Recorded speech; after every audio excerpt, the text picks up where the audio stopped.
Hello, fight fans, and welcome to the Combat Challenge podcast. My guest is a bantamweight MMA athlete who has had 4 professional fights on the prestigious Almighty Fighting Championships in Yorkshire. He trains at Khao Lao, which is also known as Flying Knee, and Combat Kings under the guidance of Pierre Man and Pete Hall. He's also a Brazilian Jiu-Jitsu purple belt under Gordo Jiu-Jitsu. Mr. Craig, the Slammer Skelton. Craig, thank you for joining us, my brother. Thanks for having me. Really appreciate it. Brother Craig, the first question I'm going to ask you is, how did you come about with the name The Slammer, especially if you're training at somewhere where it's all about flying knees? Tell us about that journey, my friend.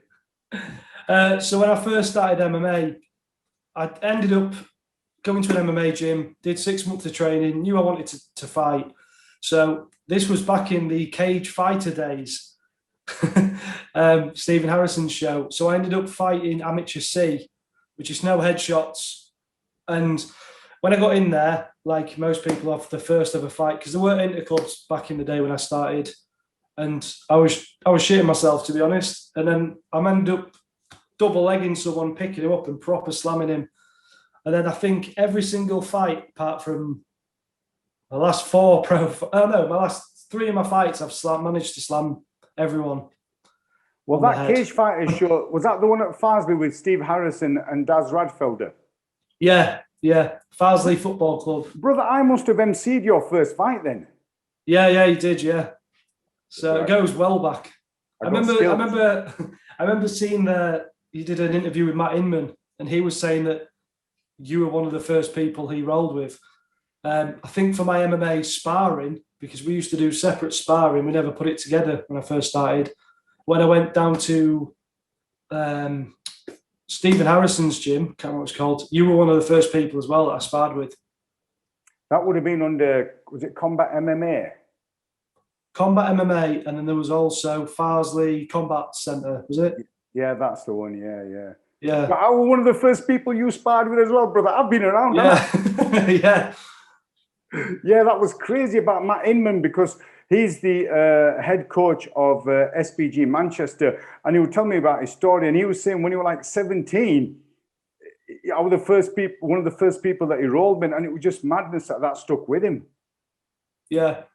Brother, I leave lasting impressions, my friend. That's what I do. Yeah.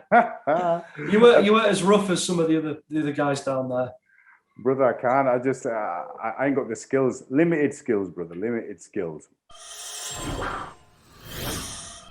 The other thing I want to ask you, Brother Craig, is your martial arts journey from a young age. What sort of sports did you get into where you've ended up where you are now? So when I was younger, my first ever introduction to combat sports was I did judo at Harrogate Judo Club. And I got up to blue belt in judo, but I was a very, very disruptive child. Back in the olden days, people didn't really understand what ADHD was, and I had ADHD, and I was just hyperactive. I just wanted to fight, mess around. I ended up injuring one of the kids, and then my judo instructor told me not to come back. So that was my first introduction. And then I couldn't really do a lot of team sports. I didn't really fit in very well. Like, my brother played football at a professional level. I got into football a little bit, but I found it quite hard to get on with people as like a whole team. Kind of always been an outsider. So I ended up going into like an extreme sport. So I ended up BMXing. I did that for 20 years. Ended up getting sponsored by quite a few big companies. Really? Went on a few trips. Went around Europe a few times. So yeah, that was good. And then one of the things was we used to always drink and stuff. So I wasn't really an athlete. I was just a rider. I did it for fun, but it became more of a hobby, more than a hobby. We ended up going around Europe. I used to get drunk and stuff, and we ended up used to fighting all the time. So that was like what we always used to do. It's sounds crazy, but back then, it was just a different time, different era. You could go out and get drunk with your friends, end up having a fight, and then a week later seeing the same people and have a drink with them. You know, it was that kind of era. It was crazy. So the reason I got into martial arts is because my dad said to me, you know, you need to start thinking about what you want to do, you know. And I was getting in trouble with the police quite a lot, like to the point where I nearly went to prison for an assault, which I didn't really jump in. I basically punched someone once when I was breaking up a fight, but because it was in the middle of a street, it was classed as a fray. And I know these days they're very, very strict on a fray. You could get 6 years minimum. And I got put on tag and community service for that. I must have been about 21, 22. And my dad said to me, look, you're going to have to sort yourself out. And I'd been in trouble previously when I was younger for fighting and stuff. And I came very, very close to going to prison. So that kind of scared me quite a lot. And we had to sit down discussion, you know, and it's like, if you want to fight, go to a boxing gym. There's a Thai boxing gym, go there. And at the time, they just opened up an MMA gym. And me and my friend Ed ended up going to it. And I've never looked back. I mean, I've had a year out because I had a torn meniscus. And that's literally it. I've never, and it's such a different lifestyle change to what I was used to. And I haven't really gone out drinking. I don't really party. You know, I'll have the occasional beer with friends and family. But it matured me quite a lot. I knew my limits and stuff like that straight after that. So yeah, that's pretty much the evolution of how I got started. And was that always with Pierre Mann then? No, at first I joined Big Cat MMA, which is no longer a gym. So I joined them with the misguidance of a few of their coaches. I believe that I wasted quite a bit of time at that gym.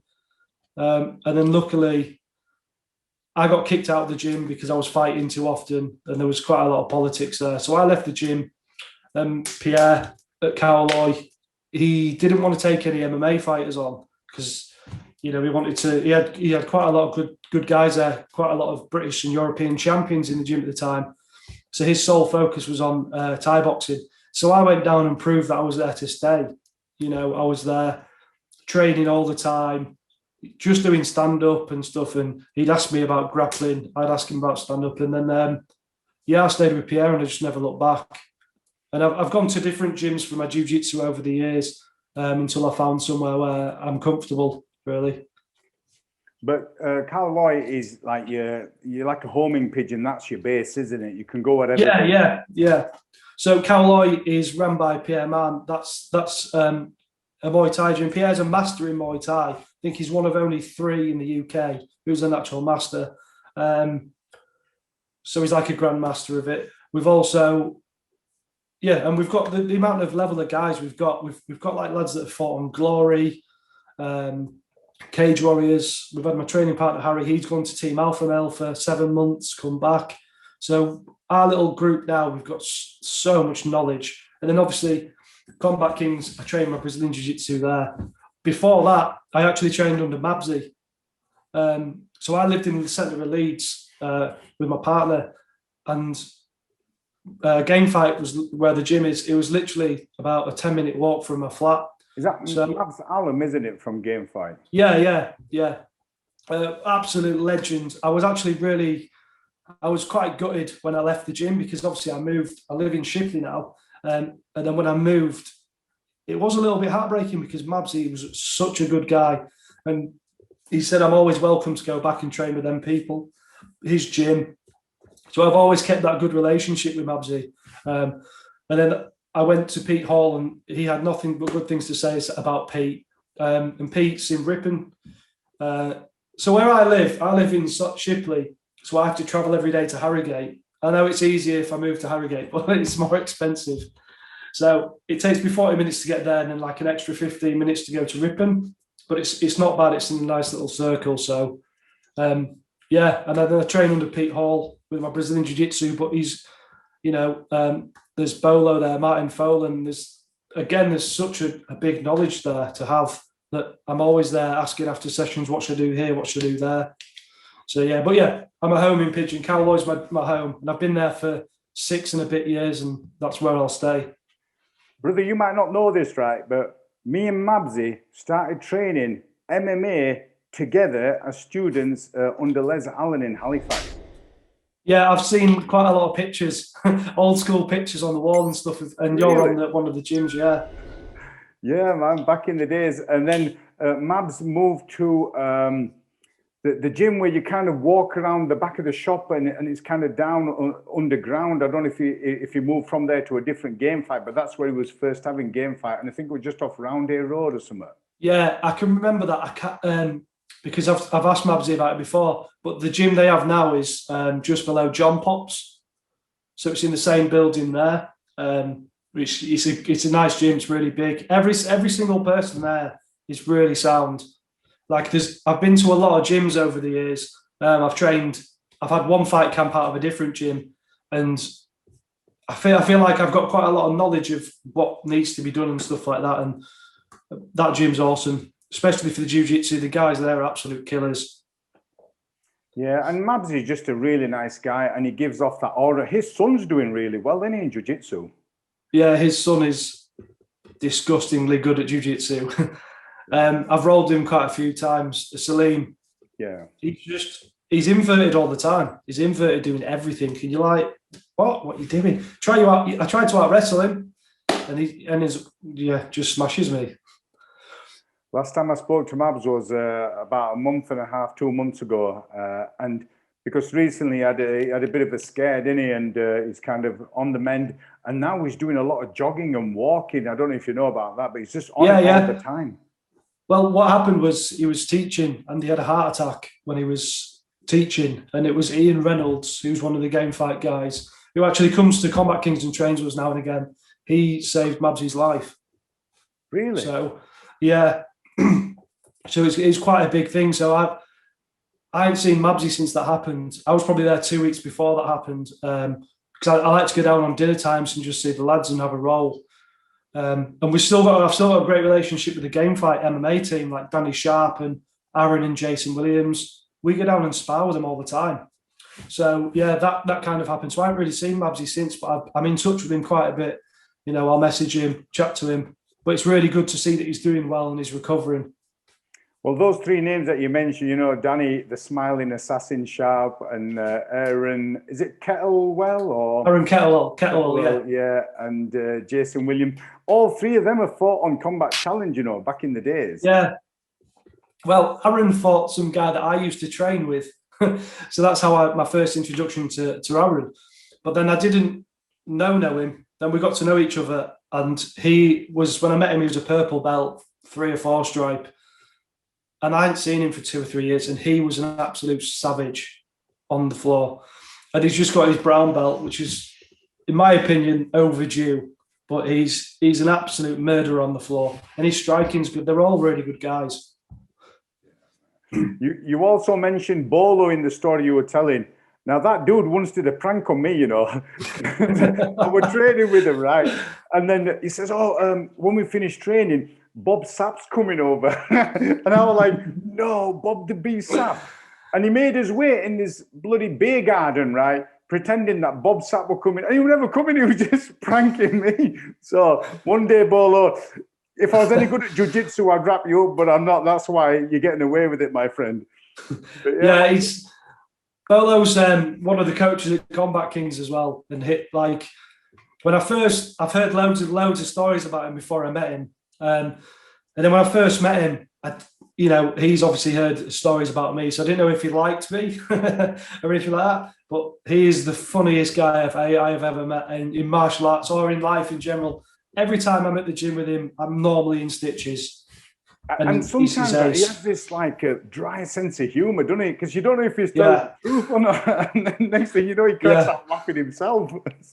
Yeah, it's quality. He just received his black belt last year as well. He's a black belt in judo, black belt in kickboxing, and he's just got his black belt in Brazilian jiu-jitsu from Ben Poppleton himself. So he's just having him in the gym is amazing. It's the thing with Combat Kings is there's so many good guys there. The jiu-jitsu, a lot of normally no gi, but the amount of level of guys there, and everyone gets on, and we have a laugh. It's like rolling with like your best mates. It really is. You can have a laugh, so it's awesome. Well, to get a black belt from Ben Poppleton, who himself is like a 4th degree black belt under Carlos Gracie Jr. So, you know, there's that strong lineage there, right? Yeah.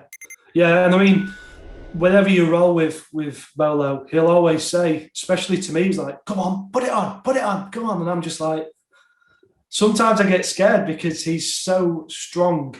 Like, he's not that tall, he's not massive. He's compact, he's so strong. Oh, it's, yeah. Same with Pete Hall. Pete's literally, he comes down on a Tuesday, coaches us, and he's an absolute monster. He's just, yeah. It's like a shaved Bigfoot. The thing is, brother, MMA community is a small community, isn't it? You're always bumping into people that you know, and you always try to be the best person you can because you don't know who you're going to bump into again, right? Yeah, definitely. I try to be as nice as I can to anybody. I think as well, though, I don't really go to any of the gyms anymore because what our setup now is you know, it's amazing. We're going to shock a lot of people who think we're just strikers. You know, and like I just got my purple belt last year. I've not stopped. Every single day I've been training jiu-jitsu every day. Also doing my other things, but I've made sure probably not once a day, probably 4 times a week I've trained jiu-jitsu and wrestling. And, you know, yeah. That's good, man. Because we've got to evolve, haven't we? And we've got to keep our tools sharp, haven't we, brother? Yeah. Oh, that's what I was going to say. Sorry. So the thing when I used to go to other gyms is because I was a professional fighter and, you know, I was a grappler and stuff. A purple belt as well. I always had a target on my back. So I felt when I went to different gyms, the young and up and coming lads just used to try to smash you up. So I'm always nice until that happens. Because like I'll be rolling with I've done this before. I was rolling with a white belt who was quite close to getting his blue belt. And I just went nice and light in the gi. And he just, boom, grabbed me and put me in a triangle as fast as he could. And I was just like, nah, gonna have to teach you a lesson now. So that's the only times that I really get, you know, angry or use my skill to my advantage, unless I'm in fight camp. When I'm in fight camp, I tell the lads that I train with, like I'm in fight camp mode. So if we spar and I'm sparring hard, I am trying to hurt you, basically. You know, we're in a combat sport at the end of the day. We can't go in and be like, oh, look, nice and light. Some people do, some people don't. But I believe that you do need hard rounds. You do need these hard rounds. You need to be shark tanked, you know. So when I'm in fight camp, I'll tell the lads, yeah, we'll do some sparring or we'll do some grappling, but you know, the lower belts, I'll be telling them I am going to try kill you. So just be careful. But normally I'll help anybody in the gym. I coach as well at Cowloy and Combat Kings. So I do try help a lot of people. Your last fight was on Almighty Fighting Championship 14 against Richard Callos, who's from Fearless MMA, which was a strong gym, and they've got people like Jake Hadley from there. What did you know about Richard? What was your preparation? And talk us through the fight. So first, what I knew about Richard is I knew he was a good fighter. He'd just been on Bellator. He fought Luke Westwood. He also won. There was a guy called Nathan Fletcher who's on Cage Warriors now. He was the Cage Warrior amateur champion at the time. And he fought Richard Callos. And Richard Callos was getting beat 5 rounds in the 5th round and then took him down and subbed him. So I knew he had he could take a bit of a beating and his ground game was very, very good. And I believe he's a black belt in judo as well. So going into this fight camp, I was always prepared for the more of a sideways clinch rather than him shooting. It's more of a traditional judo way. So I worked very hard at countering that, losing a lot of tie sweeps and stuff like that. And I was actually going to go down and train with Jake Hadley at Fearless MMA last year before this, a month, probably about 6 months before the fight was announced, just so I could up my game a lot more, learn a lot from, him and his team, because I do think they're one of the best gyms in the UK for grappling. But that never actually happened. So when I got offered Richard Callos, I said, yeah, because one of the things about our gym as well, and especially me, I've never turned down a fight ever. Never ever turned down a fight. I might have been out of my depth a few times, but I've never turned it down. I believe it's good experience, you know, to have them tough fights, especially in amateur. I thought whoever was in front of me never took an easy fight. So moving back to Callos, I knew he was a great grappler. My preparation was fantastic. When the weight cut was all right. I cut quite a lot of weight. So when you see me in the cage, when I fought like Jake Bond, my first pro fight, he's about this tall on me. So, and that was at flyweight, my first fight. So this one was at bantamweight. I usually walk around about 71, 72 kg, and I cut to 61. And probably do about 6 or 7 in water. So obviously, as I'm getting older now, it's getting a lot harder. So maybe in the move to featherweight sometime, we'll see what happens. So yeah, I was in great preparation. I went in there. I knew straight away, you know, that he was going to try and grapple me. And it was quite, you know, it was quite strange having, you know, Jake Hadley in his corner, because I am a massive believer and fan. When one of my boys, Kieran Smith's fought, he's a K1 champ, absolute beast. When he's been fighting in the Thai shows, like me and Pierre have been cornering him, and I've been sat and I've been staring at his opponent, and I've been shouting stuff whilst he's been fighting him, like he doesn't want it, he's tired. And as soon as the opponent, like he'll be getting smashed up and I'll be going, he's tired. And he goes, I'm in his head. I knew instantly I'm in the head. So I had Jake trying to do that to me. So I was like, this is a bit fucking weird. So, and I was trying to focus on Callos, but then like I saw Jake, and obviously he calls himself White Kong. He's an intimidating flyweight. He's got a big head, shaved, and he's just piercing eyes through me. So I was like, fuck that. I've got to game it. I need to get it done. So as soon as we went in, I knew he'd try and land a shot and go for this side. And we'd been working on the calf kick. This was before McGregor were getting calf kicked and everyone's been doing it in the gym. And I smashed him about 4 times hard as I could in his leg. And he started limping, and I thought, hey, we could finish the fight here. So I sent a right hand, came in, clinched up with me, and did this exactly what I thought. Coming in the side, he's either going to like try sweep me or he could take my back. So I ended up managing to throw him off me, and I thought he's not that strong. I thought I can have it here. And then I just set up a few more low kicks, and I got quite reckless with him. So I think I set about 6.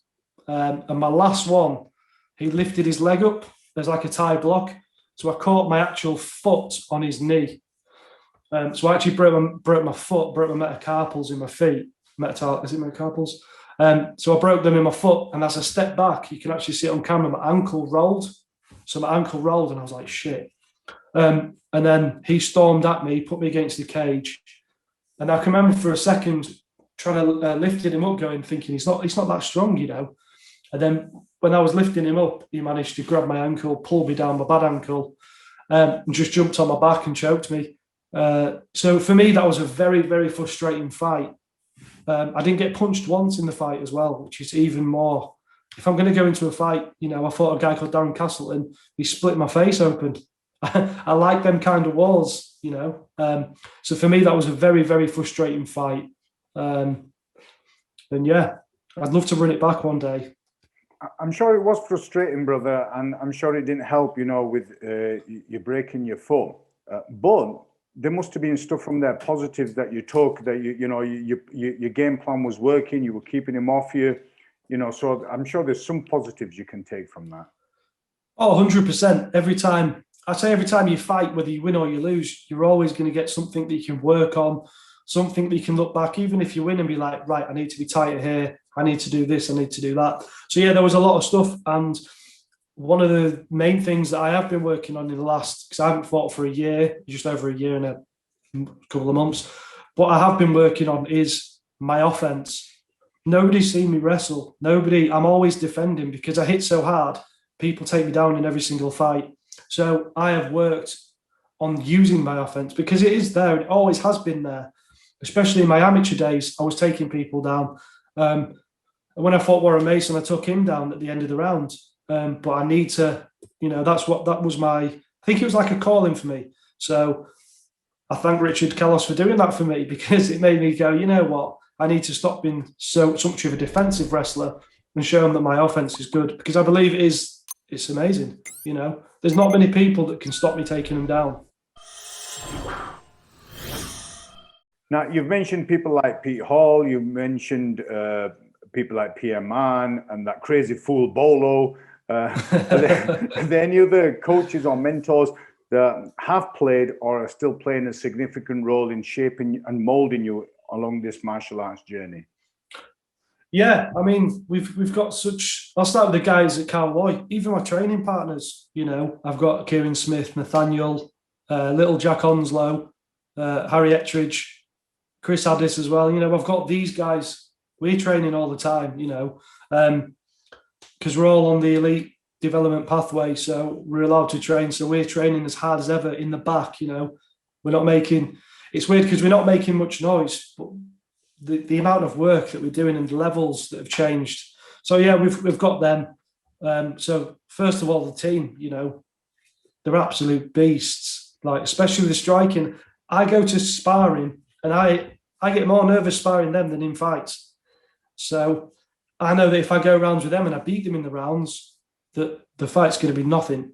And you know, they're absolute monsters. I mean, Kieran's fought on Glory, a huge kickboxing show. They've both fought on K1 Globals. You know, yeah, Kieran's the current, I think he's 77 kg Raw champion down in Birmingham. And he stopped some guy that's never been stopped before with a teep to the face in the second round. He's a beast. So them guys as well, you know. And as I said before, my training partner, Harry, he was over in America for 7 months under Uriah Faber. We're training with Cody Garbrandt, Chad Mendez, all them kind of guys, Clay Guida. So he was literally sparring them day in, day out. So when he come back, you know, it was great to have that knowledge at just that, you know, that level. So yeah, under Pierre Mann, I've also got a coach at Cowloy called Phil. Phil's more of like a pad man for me, but he does a lot of my mental game with me as well. So, you know, whilst you know, sometimes when you're doing pads, you have a bit of fun. You know, I'll be hitting the pads and like, come on, hit the pads. You're like, hang on a sec. And you carry on. With Phil, it's completely different. It's a fight stimulant when we're doing it. So I'll stand in one corner where the cage wall is. He'll stand over there. And as soon as we go in, I touch gloves and that's it. I've got to believe that's my opponent. So Phil Martin, he's a great guy. Works for me twice a week. And then Combat Kings, like I say, like Bolo, Pete Hall, we've got some amazing guys. And we've got loads of guys that come down as well to help us out. So I feel like I'm very lucky in that sense to have them on my doorstep, willing to put time into me. As well as that, you know, as I said, mentioned before, Mabs' guys at Game Fight, all of them, all the guys, especially like I mentioned again, Jason Williams, Aaron Kettlewell, and all them guys, they're absolute beasts. And we go down and spar with them quite a bit. Obviously, we haven't been doing it over the pandemic, but as soon as we can, you know, they're always willing to help us. Yeah, and it's for us quite a lot of the time. It's about getting rounds in because there's 6 of us at the gym. There's 3 guys that are over 80 kg, and the rest of us were all small. The other 3 small. So we do need other training partners as well, and we're lucky that we can go to Game Fight. And you know, we don't have many strikers at Game Fight because it's more of a jiu-jitsu gym, but the level of jiu-jitsu and wrestling is, you know, it's crazy. So you have to be on your A game there. And then obviously we mix it all up. And I run a MMA class at Combat Kings as well, in an Ogi wrestling class. So the guys that I'm bringing up now through that and through the Cowloy gym, you know, I'm trying to get them to our kind of level as soon as we can. And there are quite a lot of good guys coming through. So we are going through these testing times with the pandemic and everything, Craig. And you mentioned that, you know, because of the pro elite status that you got, you're able to train. How have you changed your training to keep fight ready, not just physically, but also mentally, because there's a lot of people suffering out there? Yeah, definitely. I said it on a previous podcast that I was in. You know, if anyone ever wants to chat to me, just send me a message. I'm always here to chat. I'll give you some ideas to do on your own. So the way I mixed up my training was I used to go to SBG Rochdale, Martin Stapleton's gym. I used to go there when I had fights every Friday night for sparring. And Stapes used to stick me in with the best guys, Antonio Sheldon, the absolute monster, and Jamie Kelly and people like that. So I used to have to go in and spar the hard guys. And for me, that was good because I'd drive from my house to Rochdale, which is 45 minutes. And on the way there, I'm trying to psych myself up. I'd have probably done a session in the daytime at Cowloy anyway. I'm thinking, fucking hell, who am I going to get put with this time? And then I'd turn up, and because I was so out of my comfort zone, I've got the guys respected me and stuff like that. I speak to Ando quite a bit now, but when I first started going down, nobody respected me at all, and rightly so. They shouldn't. I'm coming to their gym, and I'm a sparring partner to them. But I built up quite a good relationship with some of their fighters, so that was good to go there and test myself to that kind of level. Like I say, Jamie Kelly fights on Brave. You've got Antonio Sheldon, who's been on ACB and stuff like that. And under the watchful eye of Stapes, he's a great guy and a great pioneer of the sport. So I couldn't do that as soon as the pandemic hit, I couldn't do that. And I was actually lined up for a fight on your show. And I was going to go up to featherweight for this fight. So I was excited and I was ready for that. I'd done all my hard training. So for the first lockdown, I couldn't really do anything. I wasn't allowed out. So I had a kettlebell, did a little bit of shadow boxing, put on a bit of weight like everyone did. And then as soon as they released that if you're an elite fighter or elite development pathway, that kind of thing, we went back to the gym and we were training. And we couldn't bring anybody into fight camp. We didn't have a fight camp, but we couldn't bring anyone into training. So we had to rely on the coaches and the guys from the gym, the elite guys that really wanted it.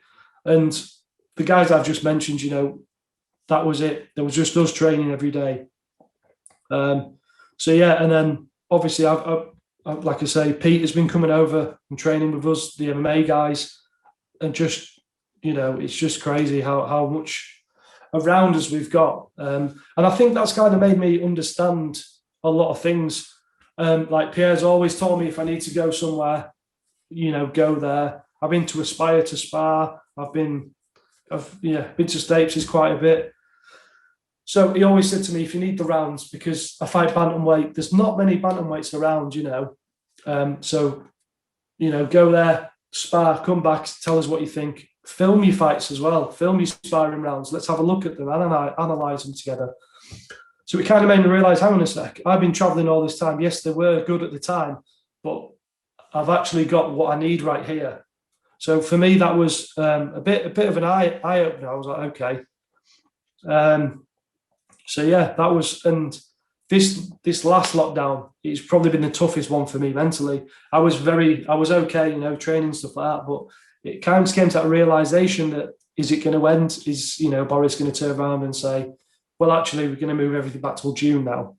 So, whatever your people's opinions are of this lockdown, coronavirus, anything like that, for me, it was just about staying in shape mentally as well as physically. So for me, that was going training.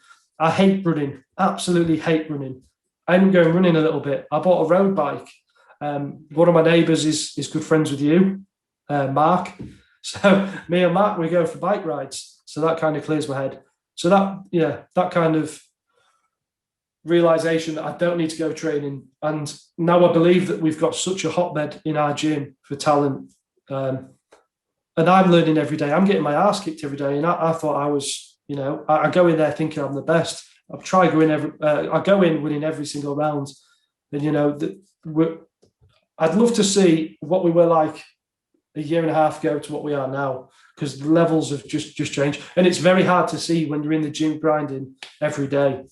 Well, it's interesting you talk, because we, off camera, we talked a little bit about levels, and me saying to you that when I'm rolling with Fighter A, which I won't mention, and he's getting the best of me all that, like 9 times out of 10, he's absolutely putting the pain on me.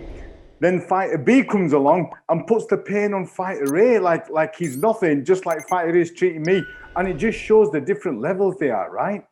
Yeah, it's mad. We've got a guy called Martin. He's injured at the minute, but Martin's a Polish wrestler, purple belt. He's fought MMA, but he was a purple belt back in the day. And he's from Poland, and he comes and wrestles. So I was like, oh yeah, I've done more wrestling now, I feel good. And he just absolutely destroys us. Same with Pete Hall. Like, I was grappling with Pete last week and I put him against Cage and I thought, ha, I've got you, you bastard, I'm having you. And he just judo threw me. And I don't even know how he did it, but he absolutely launched me. And like, it was kind of like Demetrius Johnson when he did that pick-up slam to armbar. But it was like a judo throw and got me in an armbar. And I was like, for your size, how is that possible? So yeah, I mean, the levels, especially having Pete come into Calloy instead of us going to Combat Kings and been with Pierre, everyone working together, the levels are insane. For sure. And you mentioned going to SBG Rochdale. Well, I did a podcast with Stabes, and the fact that he spent years as a Marine and then years as a professional MMA athlete, and he's quite disciplined and he's got structure and he's really got a good grip of that gym, hasn't he? Yeah. Every time I go to him, the first time I ever met Martin Stapleton, I was in, what was it called? It was Empire, the first ever Empire, but it wasn't called Empire, and it was just in a gym. I can't remember what it was called, Grappling League or something. And Stapes was there, and he'd just come off the Ultimate Fighter. And I always remember him because he had massive cauliflowers, like messed up collies, and had his wrestling shoes on and his shorts. And like he had his guys competing in the no-gi. So I was like, oh, I wonder who that guy is. Because he was like walking around and he had that presence about him. So I was like, oh, I wonder who that is. So I ended up going to a few more grappling, and I realised who it was, watched some videos and stuff of him. And then he fought a few times on FCC.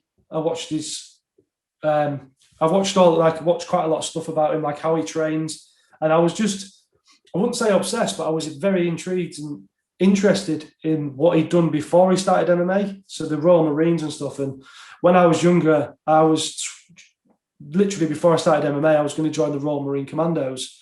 So that's always interested me, but knowing he's done it and stuff, it's just, yeah, it's so interesting. And he's such a nice guy as well. Always welcomes me when I come to the gym. Always stops and shakes my hand and says, how are you doing and stuff like that.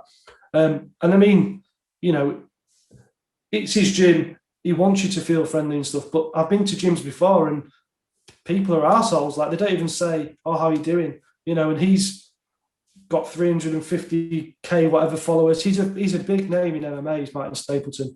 And he's always coming over and chatting to us, saying hi and stuff like that. So, and that gym there is amazing. Full-size cage. The mats are amazing. And everyone's there to help each other. It's a good gym. Well, it's like you said, you go over there and you do some training with Jamie Kelly. Well, interestingly, 2 days ago, I did a podcast with Jamie Machine Gun Kelly as well. So that'll be out by the time people get to see this. And like you said, he's competing on Brave Combat Federation. And does he compete at the same weight as you? He fights at flyweight. But when I was in between weight classes, so my first pro fight, I fought at flyweight, and then I went to bantamweight. No, I did a catchweight, then bantamweight. So flyweight is a no-go for me, not unless a miracle happens. My performance suffered quite a lot when I went to flyweight. So I decided bantamweight's where I need to be. It's a hard cut, but I feel my strongest, and I feel that I could beat anyone in that. So when I used to go there, I used to message Jamie and say, oh, I'm going to come over. So I used to go and train with Jamie. I've done quite a lot of rounds with him. He's a really nice kid. And yeah, he's very underrated. I mean, his first fight he took against Mo. Mo's a very dangerous grappler, and you know, it was a good fight. When you say what you're on about, Muhammad Mikhailov? Yeah, absolute beast. Yeah, and he's doing really well now, isn't he? Yeah, I mean, I went to Aspire. Another great guy in the MMA game, Dean Garnett. Absolute lovely fella. Went down there. As soon as we got there, you know, all the lads were proper sound. And I sparred with Mo, and his grappling is something else. Honestly, soon as he gets hold of you, when you see people, I know we've watched fights before, at gyms and stuff, and be like, everyone's like, oh, why did they do this? Why did they do that? And I'm like, if he gets hold of you, he's so strong for his age, his weight, his size. He's a really good guy. See, unless you're actually involved in a sport, you just don't know how much skill there is. And the example I give to people is people watching snooker. They said, well, you just hit that white ball and should pop that red. But it's easier said than done. You only appreciate it once you're involved in it, right? Yeah, definitely. I say this quite a lot. I said it the other day in the gym, because quite a lot of the jiu-jitsu guys who just solely do jiu-jitsu, or whether it be like a GB club or, that kind of place, a lot of people on Instagram, especially, that I know, that talk a lot of shit about fighters, and they're like, oh, McGregor, he looks shit. He should have done this. He should have done that. And I'm just like, the problem with, obviously, Instagram is people can voice their opinions, but the jiu-jitsu community, a lot of them haven't been punched in the face. You know what I mean? So unless you've been in that kind of environment, punched in the face, I don't really pay much attention to anyone's opinions. You've had quite a few amateur and professional fights along your career. Out of all those fights, is there any fight that's the most rewarding? It don't have to be one that you won. It could be some adversity you overcame or a weight cut that you could share with us. I've got two. Is that okay? Yeah, perfect. I had one guy who had three, brother. I've got five. No, I've got two. So I'll talk about my pro one first, and then the other one's got a bit more detail to it. So I had my first professional fight with Jake Bond from SBG. Jake Bond had 7 fights by this time. So I ended up getting rear naked choked in the first round after I took an elbow. I took an elbow to the back of the head, but whatever, not interested. It happened. So the next fight was against Warren Mason. Warren Mason's first pro fight, my second pro fight. Very risky fight because, as you know, we spoke off camera. Warren Mason's a very, very fucking game lad, and he loves to talk shit as well. Well, there's a reason he's got that fight name, the Tank, and Warren the Tank Mason. Yeah, he's a beast, and I hope he comes back and fights after this pandemic because he's a talented lad. So Ray batched us up. We were doing an interview on MMA UK. And Warren Mason was there and I was there. And he didn't really talk shit to me. And I just said, look, I'll leave all my talking for inside the cage. And Warren had heard of me.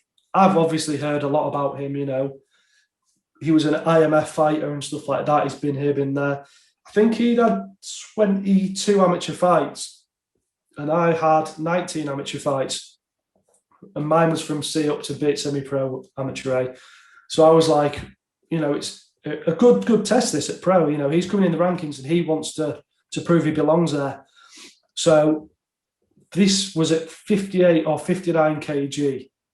So to get down to that weight, I nearly died. It was horrendous. That was when I kind of decided I can't do these catch weights between fly and bantam. It's either bantam or feather. So I ended up making the weight, rehydrated, went into the fight. And he was fighting out Charles Martin MMA at the time. And he had in his corner Adam Buttersworth, who I knocked out pretty brutally in 5 seconds on one of the AFC shows. And he had another guy in his corner that I'd beaten a jiu-jitsu comp. And they were doing that thing. They were looking at me, trying to get in my head. And I was thinking, I've whooped your asses, so I'm not bothered. So my sole focus was on Warren. So as soon as the bell went, I kind of came quick to realise that the weight cut did affect me a little bit because, and taking nothing against Warren here, his movement, I could just not pinpoint a shot on him. I was just like, and my aim for that fight was just to keep it stood up for the first round and just smash him and catch him with a big shot. And in the fight, he low kicked me quite near the start and it really hurt my leg. So I just head kicked him and I was like, fuck this. And yeah, so I tried to keep it stood up. and I've got a very hard punch, and I jabbed him and I broke his nose, and I thought, fucking hell, here we go. I'm going to be able to light him up pretty well now.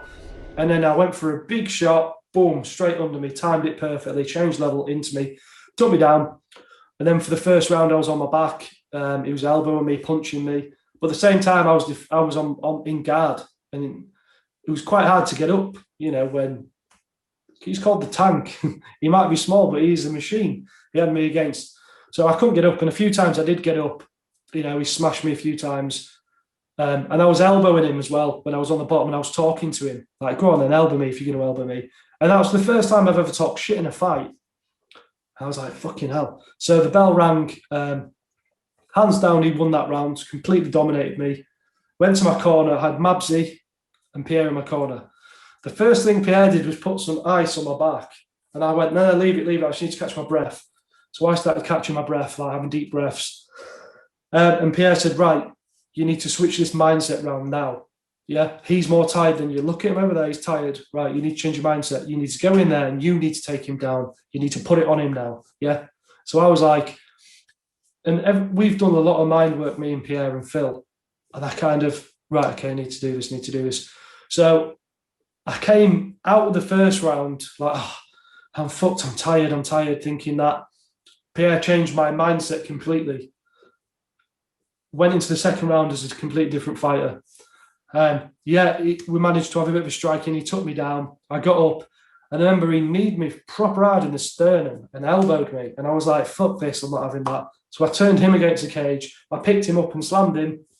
And then from there, I was able to start ground and pounding him. He tried to do a Granby roll. I stopped him, whacked him, and then the shot that stopped the fight, or was the beginning of the end for him.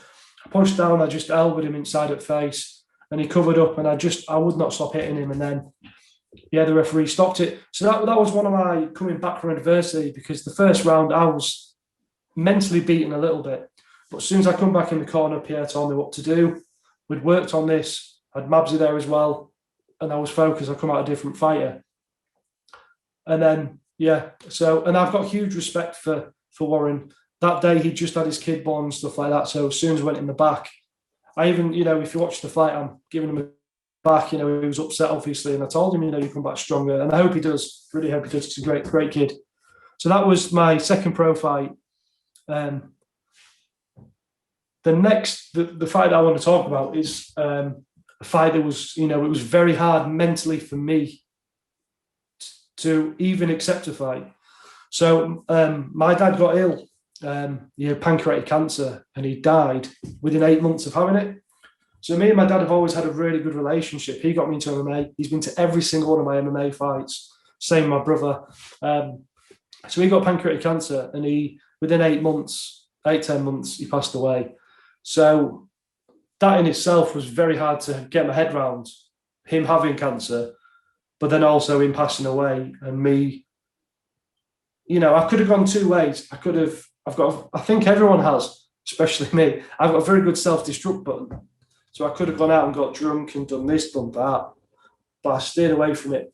So I told Pierre, I said, I need to be in the gym. I can't. Don't let me wander anywhere else. I need to be in the gym. So obviously my dad passed away in end of January. So 2 weeks, and it was his funeral. So I got a message off Ray. Says, do you want to fight this Polish kid called Peter? I can't remember his last name. I said, yeah, I'd love to. So obviously that and this was 7 or 8 weeks after the fight, my dad's death. So, and I come from a very, very close family. I'm very lucky. My parents were together since my mum was 17 and my dad was 20. I've been so lucky. My dad died at 60. So I felt very cheated that I didn't get to spend another 30 years with him or whatnot. But anyway, moving to the stories. So I got offered this fight after my dad's death. So I ended up saying, Pierre, I said, look, I want to take this fight. And he said, are you sure? It might not be too early. And I said, no, I want it. And I think he looked in my eyes and he believed that, we could do it. So I ended up going to twice a week. I went to SBG, Rochdale, at the time it was Full Contact Performance Centre, and I was sparring there. This was one of the first times I really put myself out of my comfort zone. I'm sparring with pros and I'm an amateur, and this was an amateur fight. So leading up to the fight, did the weight cut, and the whole training camp, I was just thinking, I'm doing this for my dad. Even when I was absolutely knackered and I couldn't be arsed, I had right, got to get up and do this round. And that was probably one of the best fighting shapes I've been in. Mentally, I was bulletproof, literally. I'd been through that and then this. So I fought this guy, come out, and then I was moving around, sent a couple of shots. For some reason, I decided to inside kick his leg. Now, if you're going to inside kick someone's leg, you boot it as hard as you can. You don't just tap it. So as soon as I tapped it, boom, right hand down the pipe. Caught me right on my chin. And I saw spars a little bit. I thought, fucking hell. Right. So I just sent like a big right hand. No, a left hook, a right hand, took him against the cage. And I thought, right, I'm going to fucking got to do this. So I started trying to take him down a little bit. He started trying to get me in a guillotine. I thought, fuck's sake. You know what it's like when someone's grabbing your neck. You're like, oh, please let your arm burn out. So I picked him up and I slammed him. And then he was still holding onto my neck. And I thought, I think he's going to let go because he knows he hasn't got it now. And then I picked him up as high as I could and I slammed him. And the crowd went crazy. And I was like, And then he let go of my neck and I was like, right. So I switched it round. He tried to sit through, which, if you've got someone in a choke to sit through, you can actually wind your hand up even better. So I got a prayer choke and I started squeezing right against the cage. And I think he was just about to tap. I think he did one tap and then he started falling asleep. And I let go and I was like, fucking hell. And for me, that was the best win I've ever had because of what happened. And yeah, it was a great ending to something terrible that happened for me. And I jumped on the cage and everyone was cheering and stuff. And then I need to stop doing that because jumping on the cage. So anyway, I went in the back and I was just hit with emotion, had a towel over my head and I just sat down bawling my eyes out. I didn't even know where it came from. I think for me, that was, the recognition that I'd done my dad proud just for that time. So that was probably the greatest win personally for me and the greatest comeback after, that had happened. And before that fight, I was coming off a 3-fight losing streak in amateur, against some of the top guys. So for me, this was, when that happened, it was like, forget that losing streak. And, I did it for my dad kind of thing. Well, you were just focused on this fight and, it sounded like that you just needed that closure for it to all end and it ended well. And that's when that flood of emotions come out. And that reminds me of like the fight that Khabib had, after his dad passed away, at the fight, he did everything he had to do. But then as soon as it finished, he had this involuntary emotion that just kind of left his body. And that's similar that happened to you backstage, right? That was exactly the same. When that happened, I remember telling all my friends and, the people, because nobody really knows about that. I think Pierre knows and a couple of my cornermen that I did that. So this is a Combat Challenge exclusive. But yeah, I think there was only a small amount of people that knew that. And when that happened with Khabib, I could relate. I know a lot of people are like, I can relate to that. I was in that position, not at that level, but I was in that position and the emotions were exactly the same. And yeah, I actually nearly shedded a tear watching it because it brought back so much. So yeah, it was yeah. Sure, man. And listen, thank you so much for sharing both fights with us, especially this last one, because it was relevant to your dad, God rest his soul. Thank you so much for that, brother. Along your martial arts journey, brother, you've had loads of fights, amateur, and then you've gone to professional. If there's people who want to step over that threshold from amateur and they want to try the professional route, from your knowledge and experience, what would you cascade down to them in the words of advice? So do as many interclubs as you can and have as many amateur fights as you can. When I started, like I say, there was only Muay Thai interclubs. They were okay, but, you want to work on your takedowns, your grappling. I mean, the scene that we have now in mixed martial arts, the interclubs, like they're always at SBG Rochdale, the Fight Star Championship ones, they're unreal. They really are amazing. So my advice is don't rush. Do not rush. Age is just a number as well. I'm 32. I believe I can fight for another 7 years. I feel fantastic. I feel in better shape now than I ever have in my life. So do not rush. That's my main thing. Do not rush. Take your time. Have wins, have losses. Learn. In amateur, have a few fights. Then go for the best guys. Get that experience from them. If you win it, you win it. If you lose, hang on a sec, what did he do different? You know. So yeah, just take your time. Craig, thank you so much for sharing your knowledge and experience with us, my friend. I really, really appreciate it, and I look forward to having you on future podcasts, my brother. Thank you very much for having me on. It's a great pleasure.